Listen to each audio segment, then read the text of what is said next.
rétrofans. Aujourd'hui, la petite vidéo porte sur l'authentification d'une figurine. Alors, cette petite vidéo tutoriel est valable pour les anciennes et aussi pour les nouvelles collections. Commençons par la base, c'est-à-dire les figurines sont sous licence, d'accord? Donc vous êtes censé avoir le logo du fabricant. Donc en l'occurrence, ça c'est une figurine Super Battle de chez Bandai. Voilà. Et donc c'est logique qu'il y ait le logo Bandai. Par contre, sur cette copie, vous pouvez voir qu'il n'y a pas le logo Bandai. Voilà. Donc ça, c'est la base de la base. Voilà. Une figurine sans logo égale fausse. C'est très simple. Voilà. Évidemment, les fabricants ne sont pas stupides et souvent ils copient aussi les logos. Donc on va voir comment il faut faire. Donc nous voici dans le cas où nous avons une vraie et une fausse avec les deux boîtes les mêmes. Voilà. Comment faire donc? Parce que là, effectivement, nous avons le logo Banpresto sur les deux boîtes. Tous les logos sont bons, donc voilà. Et pourtant, il y a une des deux qui est fausse. Sur tous les produits récents, vous devez avoir un sticker Toei. Voilà, je vais vous montrer si j'arrive. Voilà.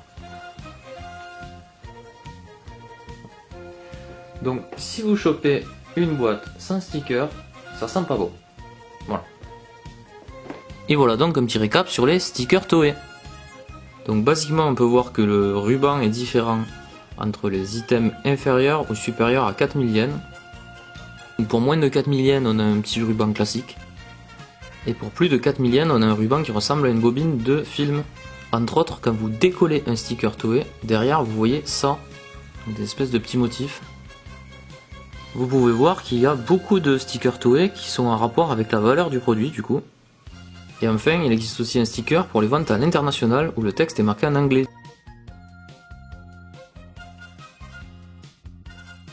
Cependant, il existe aussi des produits officiels sans sticker Toei.